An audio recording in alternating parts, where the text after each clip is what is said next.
दोस्तों, सबके मंगल भविष्य की कामना के साथ आनंद लेखनी ब्लॉग में सबका हार्दिक स्वागत है। आज प्रेरणा स्रोत के रूप में मैं सभी को मन तथा इंद्रियों के संयम से हम अपने जीवन को किस प्रकार से सही मार्ग का अनुसरण कर सकते हैं, इंद्रिय तृप्ति की इच्छा को त्यागे बिना हमारे जीवन में योग एक सही योगी बनने में सार्थकता सिद्ध नहीं हो सकती है। और मन और इंद्रियों पर संयम हमारे जीवन का अभिन्न अंग है। अगर हम अपने जीवन में कुछ करना चाहते हैं, मानव चेतना को जगाना चाहते हैं और समाज का उत्थान करना चाहते हैं और देश का कल्याण करना चाहते हैं, इस सृष्टि में अपनी पहचान बनाना चाहते हैं, तो मन व इंद्रियों पर संयम रखने को आत्म संयम के रूप में हमको उसका निर्वहन करना है। तो प्रेरणा स्रोत के रूप में दोस्तों, संयम रखने के लिए मन, इंद्रियां, विषय वासनाओं में नहीं फंसना चाहिए। संयम से जुड़ी काफ़ी चीज़ें हमारे जीवन में चरितार्थ होती हैं। संयम रखने से जीवन को हमेशा सफलता प्राप्त होती है। हमारे शास्त्रों में, हमारे वेदों में, हमारे धर्म ग्रंथों में इस प्रकार की व्याख्या है। और संयम रखने से जीवन कभी पाप का भोगी नहीं बनता। हमको कभी बुराइयों की तरफ नहीं धकेलता। हम किसी प्रकार के पाप ग्रहों से संचित नहीं होते। तो संयम रखने से हमेशा जो देवता स्वर्गलोक में देवताओं का वास होता है, तो वह हमेशा प्रसन्न रहता है और जिससे हमें अनेक प्रकार के गलत रास्तों से बचाने का वह प्रयास करता है। तो संयम रखने से दोस्तों व्यक्ति के जीवन में कभी भी दुख की अनुभूति नहीं होती। वह हमेशा दुख में भी, कठिनाई में भी, परेशानियों में भी, चुनौतियों में भी सुख की ही अनुभूति करता है। जिस प्रकार मर्यादा पुरुषोत्तम भगवान राम ने हर परिस्थिति में अपने जीवन को समान रखा। तो संयम रखने से व्यक्ति जीवन में कभी दुखी नहीं हो सकता है। और संयम रखने से हमारी वाणी में निखार आता है। वाणी एक अमोल है, जो कोई बोले जान, ये तराजू तोल के तब मुँह बाहर। तो वाणी का संयम भी होता है दोस्तों। तो वाणी का संयम हमारे जीवन में अपने आप ही हमारे उठने में, हमारे बैठने में, हमारे बोलने में, हमारे किसी भी कार्य को करने में संयम हमारे जीवन का एक अभिन्न अंग है। हम किसी से चर्चा करते हैं, परिचर्चा करते हैं, तो संयम रखने के लिए ध्यान हमको क्या रखना चाहिए। संयम से दोस्तों, संयम रखने से प्रणाम करना हम सीखते हैं। संयम रखने से हम कभी भी यानी गलत चीज़ों का, मांसाहार यानी जो तामसी भोजन का कभी भी प्रयोग नहीं करते हैं, जो हमारे जीवन को, हमारे विचारों में अनेक प्रकार की गलत विचारों की तरफ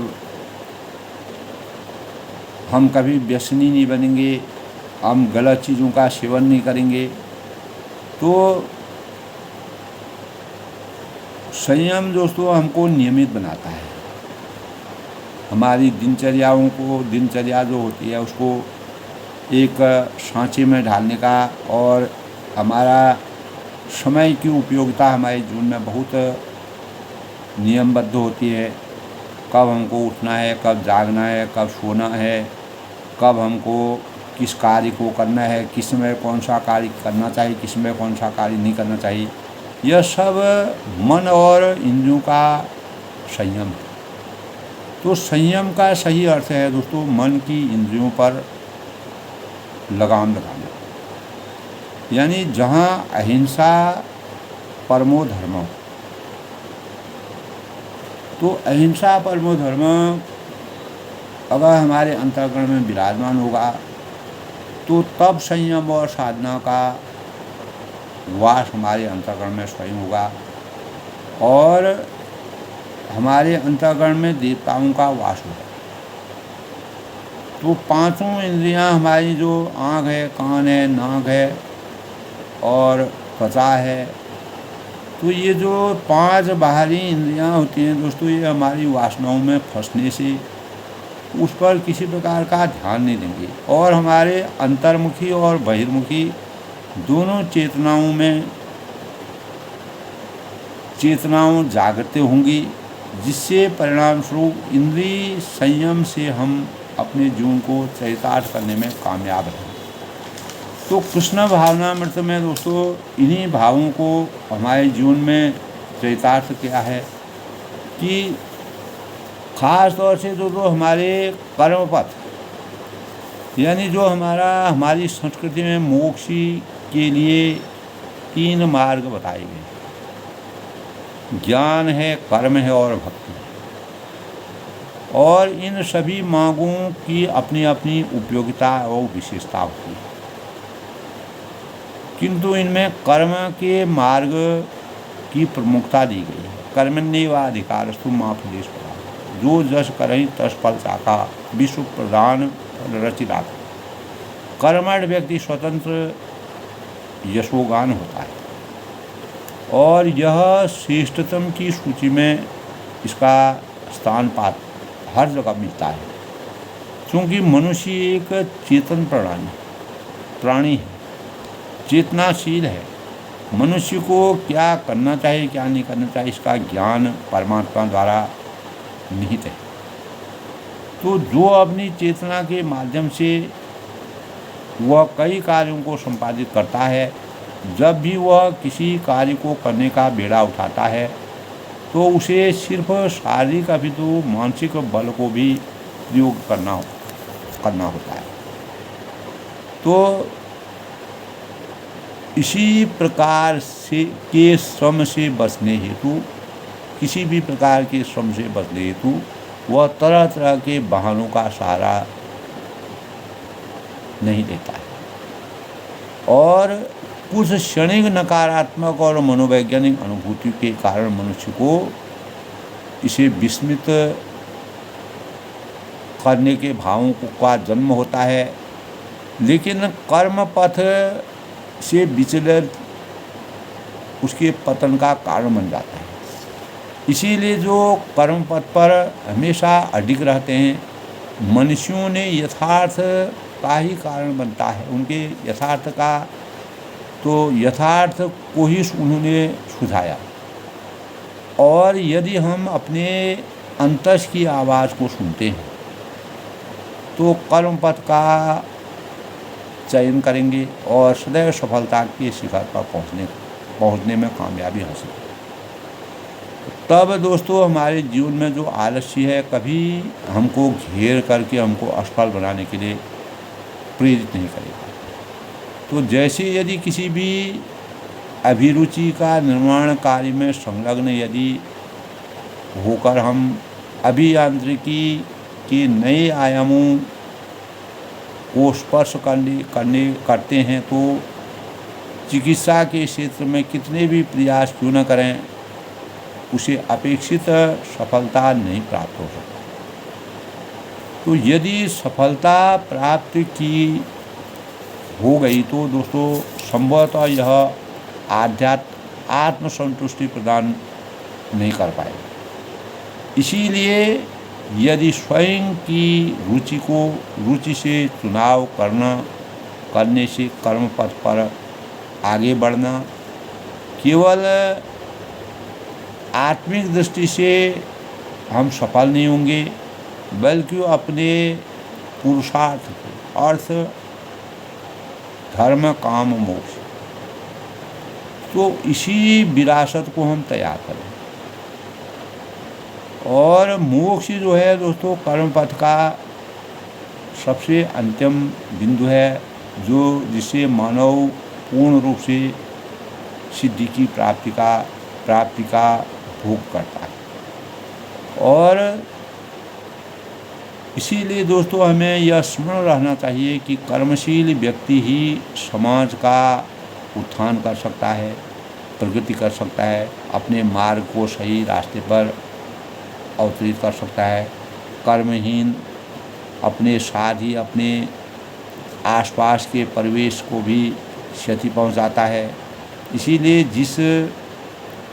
जिस तरह हर क्षण नदी अपने जल के प्रवाह को बनाए रहती है, निरंतर अनवरत बहती रहती है, सूर्य हमेशा अपने चक्र में अपनी गति के अनुसार चलता रहता है, पृथ्वी अपनी धुरी में घूमती रहती है, उसी प्रकार मनुष्य भी प्रतिदिन प्रति क्षण हर पल कर्म के पथ पर अडिग रहने की चेतना उसकी अंतःकरण होनी चाहिए। तब हमारे मन और इंद्रियों का संयम सार्थक होगा। तो इसीलिए कहा है दोस्तों, यं संन्यास मिति पाहुर्योग तं विद्धि पांडव न ह्यसंशय संकल्पो योगी भवति कश्चन। यं संन्यासमिति पाहुर्योगं तं सिद्धिं पांडव न ह्यसंन्यस्त संकल्पो योगी भवति कश्चन। जिसे संन्यास कहते हैं उसे ही हम लोग अर्थात परम ब्रह्म से युक्त होना जाने, क्योंकि इंद्रिय तृप्ति की इच्छा को त्यागे बिना कोई कभी योगी नहीं हो सकता है। ये भगवद गीता में यानी कृष्ण भावनामृत में भी इस प्रकार के भाव हैं और भगवद गीता में बता गया है कि योगाभ्यास का यही असली उद्देश्य है। मन तथा इंद्रियों पर संयम। योग शब्द का अर्थ होता है दोस्तों जुड़ना, युक्त होना, संबंध स्थापित करना। यद्यपि हम स्वभावतः ब्रह्म के से भिन्नाक्ष हैं, किंतु अपनी बद्धावस्था में हम उससे विलग हो गए। इस विलगाव के कारण हम ईश्वर को समझने तथा उनके साथ अपने संबंध के विषय में बातें करने में हिचकिचाते हैं, संकोच करते हैं। ऐसी चर्चा को हम समय की बर्बादी सोचते हैं। हम कृष्ण भावनामृत मंदिर में या गिरजाघर में समय की गिरजाघर में सोचते हैं तो ईश्वर की बात करते हैं, किंतु सामान्य लोग दोस्तों इनमें यानी अधिक रुचि नहीं दिखाते हैं। वे इसे समय की बर्बादी मानते हैं। आध्यात्मिक उन्नति के नाम पर एक प्रकार का मनोविनोद सोचते हैं और विश्वास करते हैं कि इस समय का अच्छा उपयोग धन कमाने या रात्रिंगव में अथवा भोजनालय में आमोद प्रमोद करने में कर सकते हैं। अनेक प्रकार की विचारधाराओं से अभिशप्त लोग होते हैं। इंद्रिय भोग के कारण ही दोस्तों हम ईश्वर की ओर आकर्षित नहीं होते। इसीलिए इंद्रियों का संयम यह कहा जाता है कि जिसकी लत इंद्रिय भोग में होती है वे योगी कभी नहीं बन सकते। अर्थात वे योग पद्धति को में भाग लेने के तो इंद्रिय तृप्ति से बचने के भावों का संचार करें। तो योगाभ्यास के लिए दोस्तों यह सबसे पहली शर्त यह बताई गई है कि आरुक्षोर मुनि योग कर्म कारणम उच्यते। योग आरूढ़स्य तस्मै व सम कारणम उच्यते। आरुक्षो मुनिर्योग कर्म कारणम उच्यते। योग आरूढ़स्य तस्यैव सम कारणम उच्यते। यानी अष्टांग योग मैं दोस्तों जो बताया था यम, नियम, आसन, ध्यान, धारणा, प्राणायाम, प्रत्याहार तथा समाधि, तो अष्टांग योग के 9 साधक के लिए कर्म साधना कहलाता है और योग सिद्धि पुरुष के लिए समस्त भौतिक कार्यकलापों का परित्याग का जो साधन कहा जाता है। भगवद गीता में कहा गया है कि कुछ लोग ऐसे होते हैं जो सिद्धावस्था तक पहुंचने का प्रयास कर रहे हैं और कुछ ऐसे होते हैं जो पहले ही इस अवस्था को प्राप्त कर चुके हैं। तो जब तक मनुष्य सिद्धावस्था में स्थित नहीं हो जाता है उसे अनेक कार्यों में लगे रहना चाहिए। पश्चिमी देशों में अनेक योग की सोसाइटियाँ बनी हुई हैं। वे विभिन्न आसनों में बैठ कर के प्रयास करते हैं। सहायता कहीं न कहीं से हमको सहायता मिल सकती है, किंतु यह एक विधि मात्र है जिससे मनुष्य असली पद को प्राप्त करने में समर्थवान नहीं हो सकता। तो असली योग पद्धति अपनी सिद्धावस्था में इन शारीरिक आसनों से बहुत दूर है। तो दोस्तों, किंतु यह समझना हमारे जीवन के लिए बहुत ही आवश्यक है कि कृष्ण भावना भक्ति में, कृष्ण भावनामृत में व्यक्ति प्रारंभ से ही ध्यान के पद पर स्थित होता है, क्योंकि वह सदैव कृष्ण का चिंतन करता है। कृष्ण की सेवा में लगातार लगे रहने से वह मान लिया जाता है कि उससे सारे भौतिक कार्यकलाप बंद कर दें। कृष्ण भगवान की लीलाओं में दोस्तों सम्मोहन की क्रिया थी, मात्र स्पर्श शक्ति थी, इसके अलावा कुछ भी नहीं था। जो उन्होंने यानी अनेक प्रकार के जो रास लीलाएँ की वह सम्मोहन की क्रियाएँ हैं, जिसमें भगवान ने मात्र स्पर्श मात्र से ही ऐसे भावुक प्रेम के भावों का उदय हुआ। तो यदा ही न इंद्रिय आर्थुषि न कर्मस्व अनुपजति सर्व संकल्प संन्यासी योग आरूढ़ स्तद उच्यते। यदा ही न इंद्रियासु न कर्मस्व उच्यते, जब कोई पुरुष समस्त भौतिक इच्छाओं का त्याग करके न तो इंद्रिय तृप्ति के लिए कार्य करता है न सकाम कर्मों में प्रवृत्ति होता है, तो दोस्तों तो वह योगारूढ़ कहलाता है। भगवद गीता में यही बताया गया है कि वस्तुतः यह योग जो है योग की सिद्धावस्था है, और जिससे इस अवस्था को प्राप्त कर लिया है, जिसने इसकी प्राप्ति कर ली है, वह योगारूढ़ कहलाता है। कहने का तात्पर्य यह है कि उसने अपने को परम पूर्ण से युक्त कर लिया। मन तथा इंद्रियों का संयम अथवा जोड़, अपने को मन और इंद्रियों से जोड़ लिया है। यदि किसी यंत्र का कोई अंग विलग कर दिया जाए, अगर कोई भी मशीन का अगर एक अंग अगर हम अलग कर देते हैं तो वह कोई कार्य नहीं कर सकता है। तो हमारे जिस प्रकार मानव शरीर का एक भी अंग अगर लुप्त हो जाता है, एक भी अंग कार्य नहीं करता है, तो हम आधे हो जाते हैं और हमारा जो शरीर है वह सही ढंग से कार्य नहीं कर सकता। तो कोई कार्य वह मशीन जिस प्रकार नहीं कर सकती है उसी प्रकार हम भी नहीं कर सकते, मानव जीवन भी नहीं कर सकता। किंतु यंत्र के साथ अगर ठीक से उसको जोड़ देते हैं, पुनः उसको जोड़ देते हैं, वह ठीक से कार्य करने लग जाता है। यही हमारा जीवन भी है दोस्तों। तो अपने विभिन्न कार्य पूरा करने के भावों का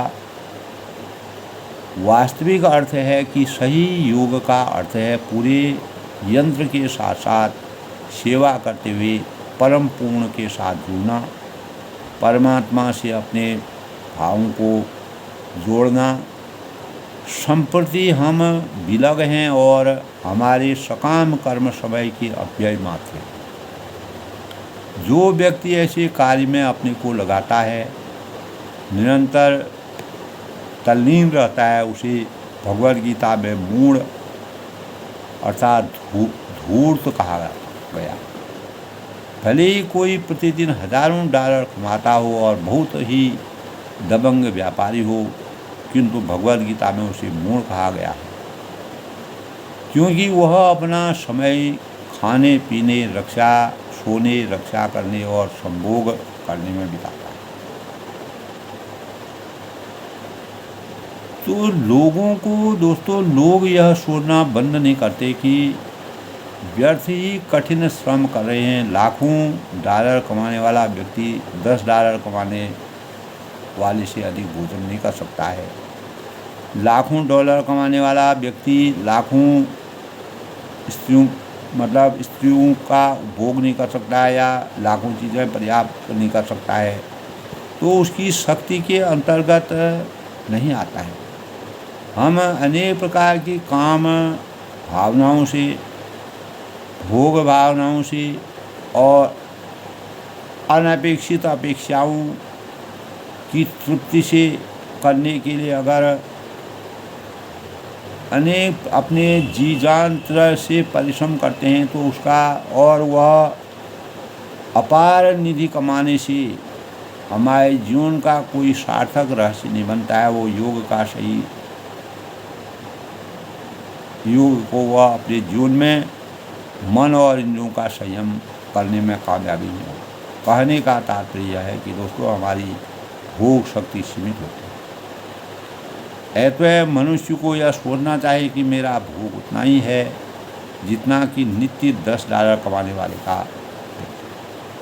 हम कोई चीज़ अपने जीवन में प्रयोग करते हैं तो उसका सीमित दायरा होना चाहिए और हमें समय और शक्ति ईश्वर को समझने में लगाना परम आवश्यक है। बड़े भाग मानव तन पावा।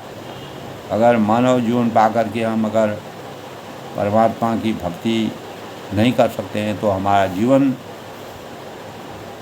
मन और इंद्रियों के संयम से मानव जीवन की वास्तविकता को प्राप्त करने में कामयाबी नहीं हासिल कर सकते। तो यही जीवन का उद्देश्य। यदि मनुष्य के पास कोई आर्थिक समस्या न हो, तो कृष्ण भावनामृत समझने के लिए पर्याय समय देते हुए अपने इस बहुमूल्य समय को गंवाने के बजाय उसे परमात्मा में लीन होने के लिए मन और इंद्रियों का संयम की परम आवश्यकता है। तो दोस्तों, जिस प्रकार भगवद गीता में दोस्तों कोई व्यक्ति सारी भौतिक इच्छाओं का परित्याग कर देता है, तो वह कहा जाता है कि उसे योग प्राप्त कर लिया। एक बार पूरी तरह योगारूढ़ हो जाने से हम तुष्ट हो जाते हैं, हमको तुष्टि मिल जाती है। तब हमें भौतिक इच्छाएं नहीं सताती, तब हम इंद्रिय तृप्ति के लिए कार्य नहीं करते हैं अथवा सकाम कर्म में नहीं लगे रहते। जब हम सकाम कर्म की बात करते हैं तो हम इंद्रिय तृप्ति हेतु किए जाने वाले कार्यों का द्योतन करते हैं, अर्थात हम अपनी इंद्रियों को अपनी जो इंद्रियों को तृप्त करने हेतु धन कमाते हैं। यदि कोई पुण्य आत्मा है जो हमेशा शुभ कार्यों को, शुचिता के कार्यों को करता है, तो वह पुण्य कर्म में लग जाता है, तो वह धन देता है, अस्पताल, स्कूल आदि खोलता है, लोक कल्याणकारी कार्य करता है। यद्यपि वे पुण्य कर्म हैं, किंतु अंततोगत्वा हुए इंद्रिय तृप्ति से निमित्त हो जाते हैं। वो भी इंद्रिय तत्वों से निमित्त हो जाता है। इसीलिए उदाहरण से यदि मैं किसी शैक्षिक संस्थान को दान देता हूँ तो मुझे उस शैक्षिक सुविधाएं प्राप्त होती हैं और मैं अपने जीवन में अत्यधिक शिक्षित हो सकूँगा। इस तरह शिक्षित होकर मैं अच्छा पद पाऊँगा और प्रचुर धन अर्जित करके तब मैं इस धन का उपयोग किस तरह करूँगा इंद्रिय तृप्ति के लिए। इस तरह इन पुण्य तथा सकाम कर्मों का जो एक चक्र चलता रहता है, तो ये चक्र वास्तव में मन और इंद्रियों का संयम। प्राय हमें यह कथन हमारे अंतःकरण में आता है कि जीवन का श्रेष्ठतम स्तर, किंतु इसका अर्थ क्या है? श्रेष्ठतम स्तर जीवन का क्या है? कहा जाता है दोस्तों कि जीवन स्तर अनेक हर देशों में हर जगह अलग अलग होता है, किंतु अगर हम भारत और अमेरिका के जीवन स्तर की कल्पना करते हैं तो दोनों देशों का एक खास रक्षा और यानी देशों में एक सा खाना है, रक्षा है और अन्य क्रियाएँ हैं। तो निसंदेह अमेरिका में भोजन की गुणवत्ता अच्छी हो सकती है, किंतु खाने का काम तो वैसा ही है। तो जीवन की उत्तम स्तर का अर्थ उत्तम आध्यात्मिक साक्षात्कार है और इसका अर्थ अच्छा खाना, सोना और अनेक प्रकार के सुख सुविधाओं का उपयोग करना, सुरक्षा निहित करना नहीं है। यह सकाम कर्म कहलाता है और यह इंद्रिय तृप्ति पर आधारित है। इसीलिए लोग योग को इंद्रिय तृप्ति का सकाम कर्म में कर्म से कुछ भी लेना देना इसका नहीं होता है। योग का अर्थ है कि ब्रह्म से जुड़ना, परमात्मा से जुड़ना। ध्रुव महाराज को दोस्तों ईश्वर के दर्शन पाने के लिए कठिन तपस्या करनी पड़ी और अंत में जब उन्होंने ईश्वर का दर्शन किया तो उन्होंने कहा कि स्वामिन कृतार्थो अस्मि। कि तब उन्होंने कहा, जब उन्होंने ईश्वर का दर्शन करने के लिए तो स्वामिन कृतार्थो अर्थी यानी वरं न वाचे। तब स्वामी ने कहा कि अब मैं पूरी तरह तुष्ट हूँ कि मैं कुछ और नहीं मांग रहा हूँ, मैं आपसे कोई वर नहीं चाहता हूँ। ध्रुव महाराज कहते हैं ध्रुव महाराज कहते हैं कि वर क्यों मांगूं?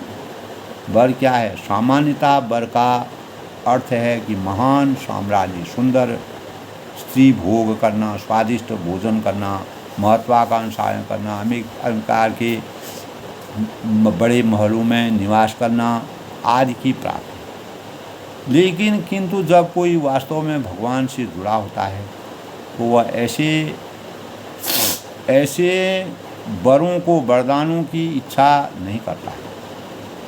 वह पूरी तरह सब कुछ निसार करता है। जिसका बुद्ध ने अपने जीवन में अपने राजमहल को छोड़ के भिक्षुओं को शिक्षा देने का जो ज्ञान प्राप्त किया, तो स्वामिन कृतार्थो अस्मि वरं न याचे।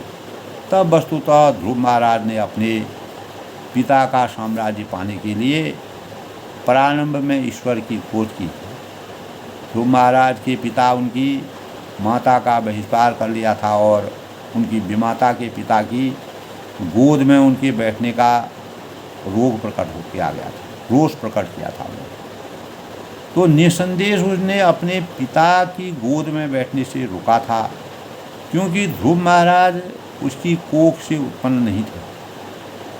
यद्यपि ध्रुव महाराज 5 वर्ष के थे, किंतु वे क्षत्रिय थे, अतः उन्होंने उसे अपना अपमान समझा।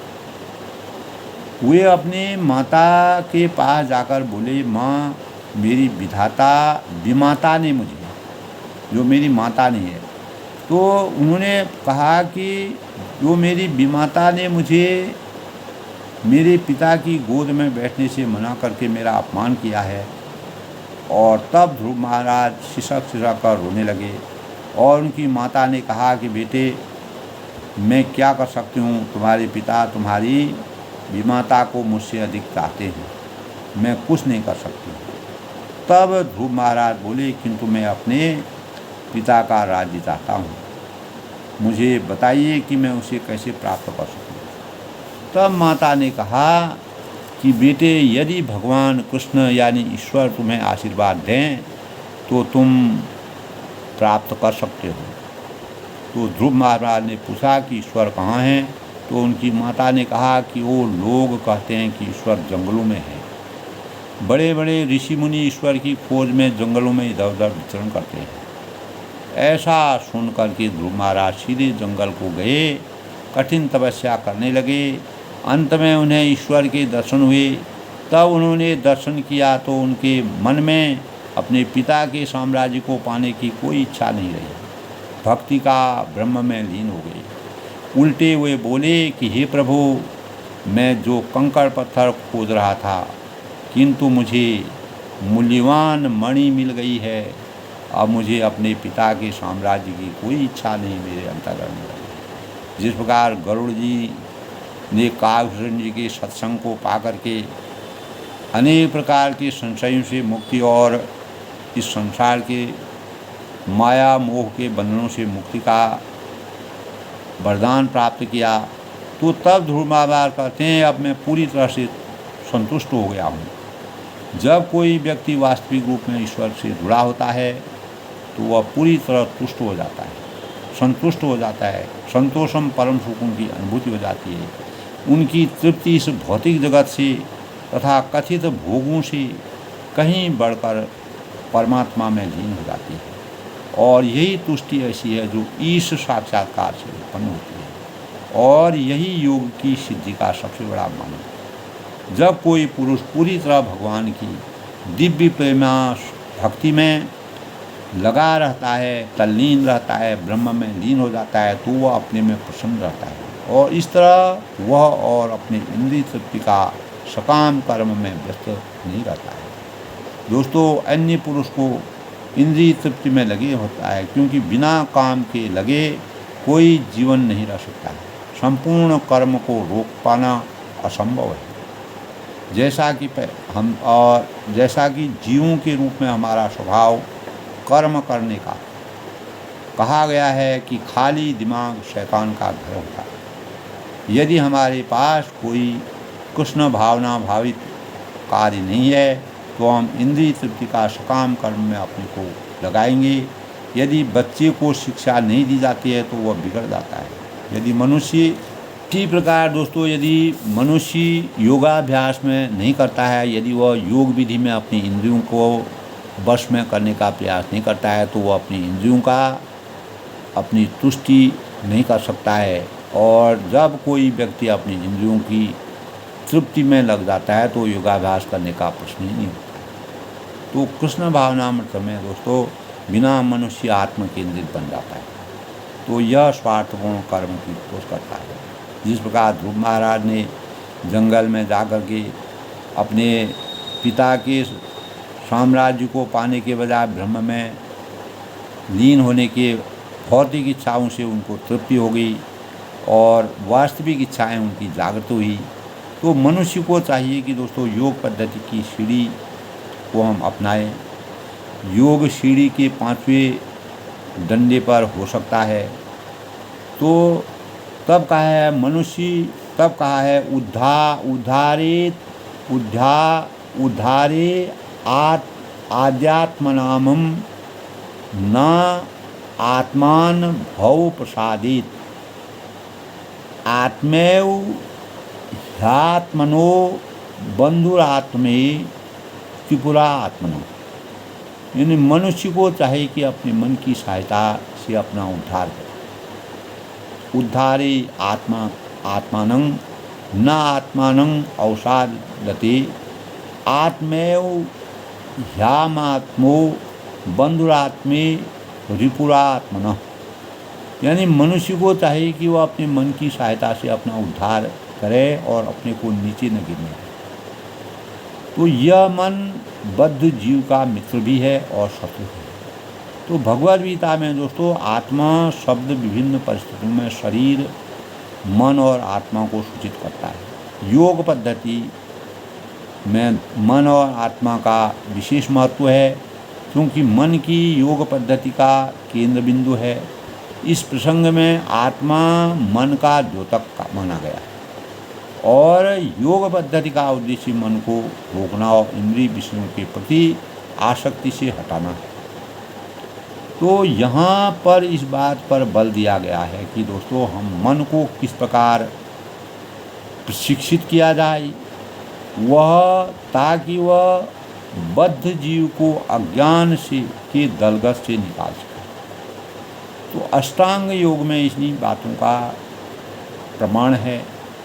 तो दोस्तों, मन और इंद्रियों की शक्ति का संयम, जिस प्रकार ध्रुव महाराज के जीवन से हमें कृष्ण भावनामृत में जिस प्रकार से उन्होंने अपने जीवन को जंगल में भटक करके अपने पिता के साम्राज्य की जो उनको लालसा थी उससे उनकी तृप्ति हो गई और ब्रह्म में वह लीन हो गए, इसी प्रकार मन और इंद्रियों की संयम उनके अंदर जागृत हुआ। तो यही मन और इंद्रियों के संयम से, गठजोड़ से हम अपने जीवन को लोक कल्याणकारी बना सकते हैं, स्वयं को उदार बना सकते हैं, परमात्मा में लीन हो सकते हैं, परमात्मा की वास्तविक शक्ति का 8वां सिद्धि 9 निधि के दाता हम बन सकते हैं। तो प्रत्येक मानव में परमात्मा का वास है, केवल खोजने की ज़रूरत है, आवश्यकता है। हमको मन और इंद्रियों का संयम हमारे जीवन का सबसे बड़ा स्वरूप है। यही योग साधना का सबसे बड़ा लक्ष्य है। आज के प्रेरणादायक विचारों में सबके मंगल भविष्य की कामना के साथ दोस्तों, अपने मन और इंद्रियों को कभी भी विचलित होने से बचाने का प्रयास करना चाहिए और प्रत्येक काम की एक रीति होती है, एक कल्पना होती है, एक सीमा होती है। तो सीमा से बाहर हम कोई कार्य को करे बिना ब्रह्म में लीन हो सकते हैं। कार्यों के संपादन के साथ ब्रह्म की भक्ति में हमें तृप्ति की वास्तविक तृप्ति हमको कहाँ से मिलती है? हम अपने अज्ञान रूपी अंधकार से ज्ञान रूपी प्रकाश का संचरण करके अपने जीवन को कैसे मानव कल्याण के लिए चरितार्थ कर सकते हैं। ऐसे भावों को हमें अपने जीवन में कृष्ण भावनामृत में दोस्तों, यही भाव मानव जीवन के लिए प्रेरणा के स्रोत के रूप में है। तो तभी हमारा जीवन संयमित हो सकता है और हम एक सुयश जीवन की कल्पना कर सकते हैं।